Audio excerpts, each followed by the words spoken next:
Hello everyone. Today I also going to recite a poem which is a sonnet in free verse, neither a Petrarchan sonnet nor a Shakespearean sonnet, but a free verse sonnet to appreciate one of the greatest writer and critic in English literature, that is Dr. Johnson. Dr. Johnson is really eminent when we talk about Age of Sensibility and when we talk about literary criticism as well. And Dr. Johnson has contributed a lot in English literature with his poems, with his dramas, with his criticism as well. And he was known to be biographical and neoclassical critic. Biographical critic because he analyzed the works of writers and he appreciated or criticized on basis of their works. Okay, so that is really a good point, or I would say acknowledgement about Dr. Johnson. Then when we talk about criticism, okay, literary criticism, so Dr. Johnson was the one who said Dryden is the father of English criticism and Aristotle is the father of criticism. Okay, so when we look out the first thing, that Aristotle is the father of criticism, which is said by Dr. Johnson. So what I can interpret, that he considered Plato as a philosopher, a great philosopher. When we look out Plato's ideas, of course his Republic, which is really eminent, okay, where he talks about the idea of imitation, and then he talks about various other things as well, okay, mother of lies, and then copies of copies for poetry. But when we look out Plato as a philosopher, he is one of the eminent one, okay, and A.N. Whitehood said that Western philosophy is just a footprint of Plato, okay. So what I mean to say, that Plato is a great philosopher. In my perspective, what I consider, that Plato was not against the poetry, okay, as a whole, but he was against those poets who were writing bad poetry, okay. But of course, Dr. Johnson says Aristotle is the father of criticism. Criticism, yes. So when we look out Aristotle's works, for example, when we consider poetics, okay, so he has described various ideas regarding tragedy, epic poetry, then what are the difference between tragedy and epic poetry, then what is catharsis, what are the major elements in tragedies, three unities, okay, time, action and place, their importance, of course, and this Aristotle said that this unities should be followed, okay. But Dr. Johnson was the one who said, of course, unities are important in any drama, but he was also defending those dramatists, English dramatists, who ignored these unities, okay. And Dr. Johnson says unity of action is alone sufficient.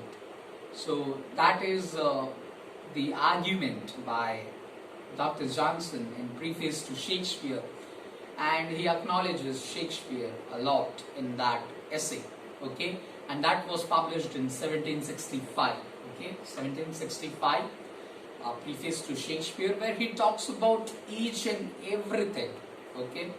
Then is another eminent essay is Lives of Most Eminent English Poets, okay, where he has described about 52 poets, okay, and it was published in 1779, okay, and in that essay he talks about 52 poets, okay, and he acknowledges, criticizes those writers, those poets on basis of their works, and where he talks about metaphysical poets as well, with introduction to Cowley, Abraham Cowley. Then he also talks about Milton, okay, then he talks about Dryden, talks about Milton, and he of course criticized Milton but he also acknowledges his Paradise Lost. And of course, we know that Paradise Lost is one of the greatest epic,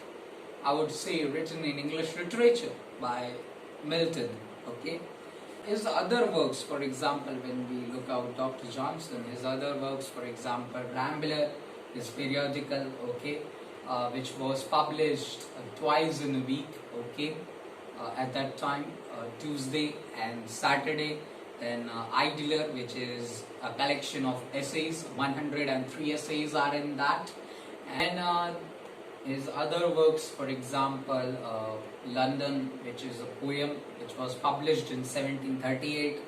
Then there is a play, Irene, Irene, okay, that was published in 1749, I would say, yes, 1749. And there are various other things as well about Dr. Johnson, okay, on criticism, on Shakespeare, okay, preface to Shakespeare, where he acknowledges Shakespeare, then we also find out some faults, but overall, he praises Shakespeare. Then, of course, Dr. Johnson was a moralist, okay.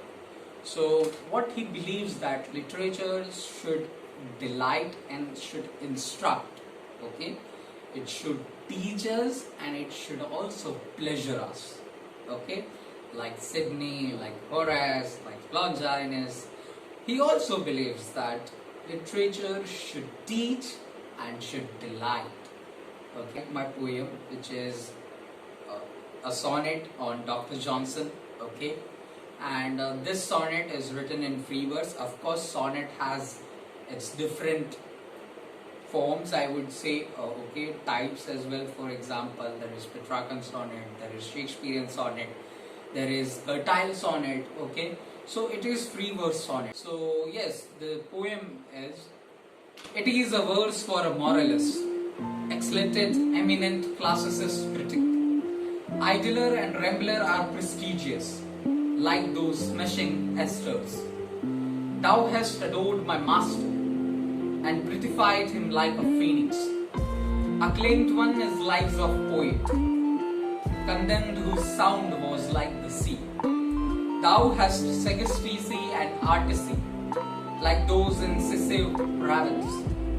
Thou plays and poems are like mangoes, sweetest and yellowish in nature. Thou art like white jasmine tree in the garden of great tree. So that was the poem, and I have mentioned various metaphors and references and symbols as well. So yeah, that was the poem, sonnet on Dr. Johnson, and thank you so much once again.